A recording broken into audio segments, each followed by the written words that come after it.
Hey everybody! What can the parables of Jesus teach us about his second coming?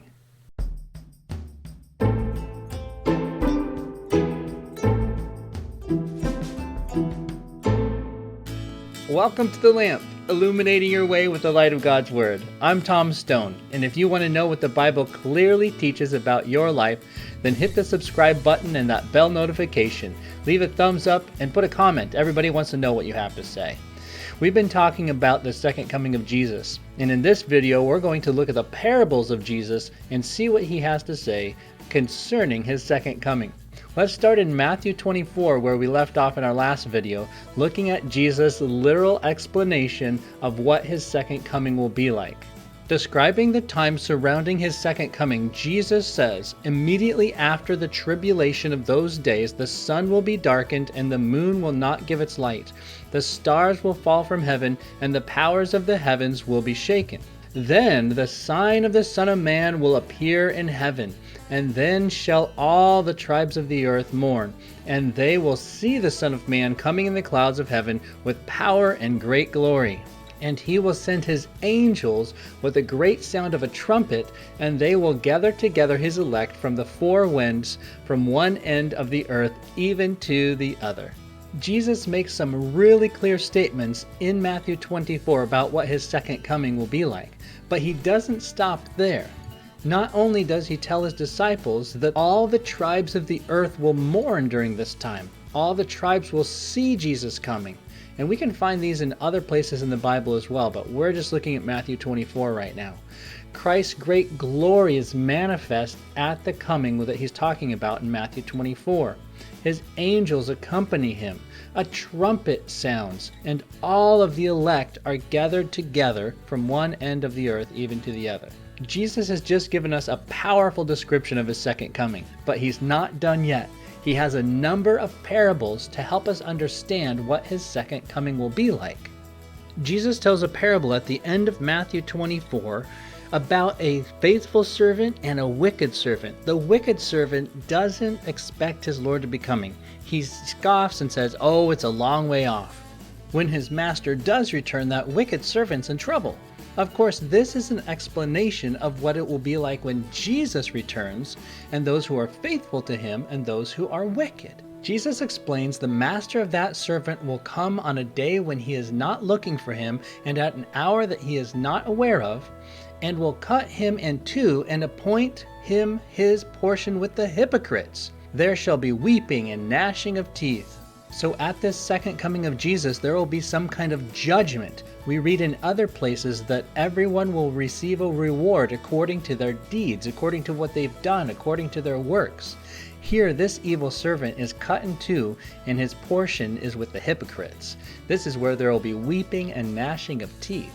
Jesus continues to explain his second coming with another parable starting in Matthew 25 verse 1. It's a parable of 10 virgins. 5 are foolish and 5 are wise. It's a very pointed parable with a lot of symbology. I encourage you to open your Bible yourself and read these parables for yourself. Don't just take what I have to say. But what we read about this is that the 5 wise virgins had enough oil to see them through. The 5 foolish virgins didn't have enough oil. The ones that didn't have enough went away to get more when they heard that the bridegroom was coming. Then we read, while they went to buy, the bridegroom came, and those who were ready went in with him to the wedding, and the door was shut. This second coming that Jesus is explaining to us only has 2 groups of people.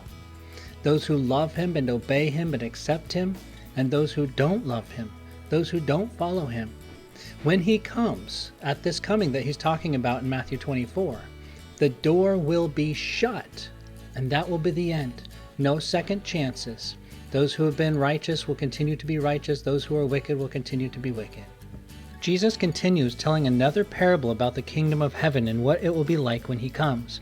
He tells a story about a man who traveled into a far country, and before he left, he delivered his goods to his servants. To one, he gave 5 talents, to another he gave 2 talents, and to another he gave 1 talent. These goods belonged to the master, and the servants were taking care of them for him. When the master returned, he took account of what the people had done. The one who had 5 gained 5 more and had 10. The one who had 2 gained 2 more and had 4. The one who had 1 did something different. He buried it in the ground and waited for his master to return, and then gave it back to him just the way it was.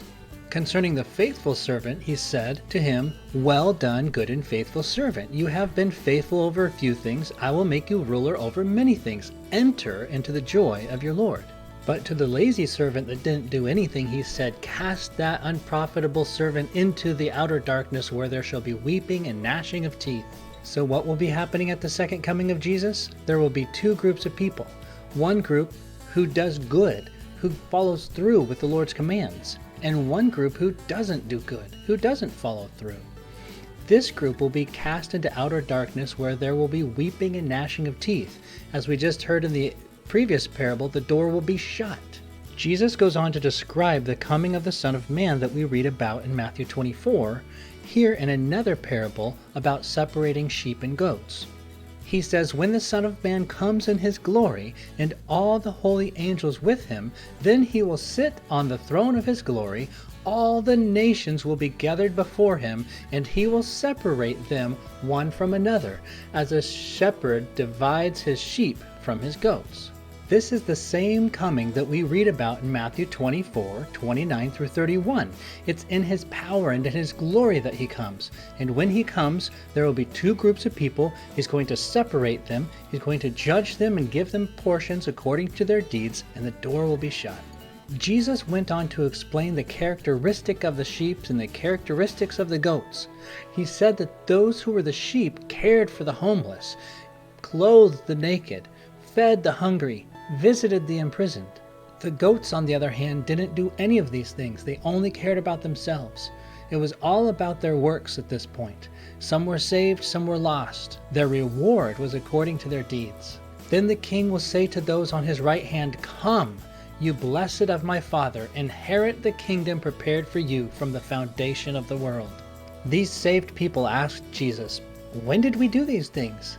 And Jesus said, "If you've done it unto the least of these, my brethren, you've done it unto me." Then he will also say to those on his left hand, "Depart from me, you cursed, into the everlasting fire prepared for the devil and his angels." This lost group of people asked Jesus the same question. "When did we not visit you? When did we not clothe you? When did we not find you hungry and feed you?" And Jesus' answer was the same. "If you've not done it unto the least of these, my brethren, you've not done it unto me." The fate of these 2 groups at the end of all these parables is summed up in these words: "These will go away into everlasting punishment, but the righteous into everlasting life." So what can the parables of Jesus teach us about his second coming? There will be 2 groups of people. They'll be judged at the time of his second coming, and they will be receiving a reward according to their deeds. At that time, the door is shut. There are no more opportunities. Let's turn to Matthew 13, where we find a couple of parables where Jesus also talks about the end of the age. The first one starts in Matthew 13:24, where Jesus shares a parable about the wheat and the tares. A good man sows good seed in his field, but at night an enemy comes along and sows tare seeds as well. When the seeds sprout and spring up, the servants notice that there are tares among the wheat. They ask the question, "Who's done this?" And the answer is given, "An enemy has done this." The servants asked, "Should we go and take the tares out from among the wheat?" But the master replied, "Let both grow together until the harvest, and at the time of the harvest I will say to the reapers, First gather together the tares and bind them in bundles and burn them, but gather the wheat into my barn." This parable shows us the same thing that we've seen in Matthew 24 and Matthew 25. There are 2 groups at the end of time. This is where the judgment takes place at the second coming of Jesus at the end of the world. Jesus explains it a little later down in Matthew 13. He says the field is the world. The good seeds are the sons of the kingdom, but the tares are the sons of the wicked one. The enemy who sowed them is the devil. The harvest is the end of the age, and the reapers are the angels. This is the same terminology that Jesus was using in Matthew 24 and 25, that he's coming at the end of the age. His reward is with him. There's power and great glory. There are angels, a trumpet. All the nations are there, and people are being judged according to their works. Jesus tells another parable along the same thing in Matthew 13, starting in verse 47. He says the kingdom of heaven is like a dragnet that was cast out to the sea and gathered every kind of fish. They pulled the net in, set it down, and gathered in the good fish, and threw the bad ones away. When Jesus comes at the end of the age, here's what will happen. He says, so it will be at the end of the age. The angels will come forth, separate the wicked from among the just, and cast them into the furnace of fire. There will be weeping and gnashing of teeth. This is the second coming of Jesus. When Jesus comes, according to what we heard in Matthew 24, there will be a judgment. There will be two groups of people, and there will finally be the destruction of the wicked, where there will be weeping and gnashing of teeth. My question to you today, friend, is which camp are you in? What decisions are you making today that will lead you to your destiny? It all starts in our mind, with our thoughts. Our thoughts turn into actions, and our actions habitually presented to us become our habits. Finally, our habits become our destiny, and our destiny will end with a judgment. I love what Jesus has done here. He's presented you today in His Word with a choice. You get to choose. Are you going to be a wheat, or are you going to be a tare? Are you going to be a sheep, or are you going to be a goat? Are you going to be saved, or are you going to be lost? The choice is up to you, and you get to make that choice today. Someday, there will be no more choices. Someday, Jesus will come again. When He comes again, that door will be shut. But today, the door is open.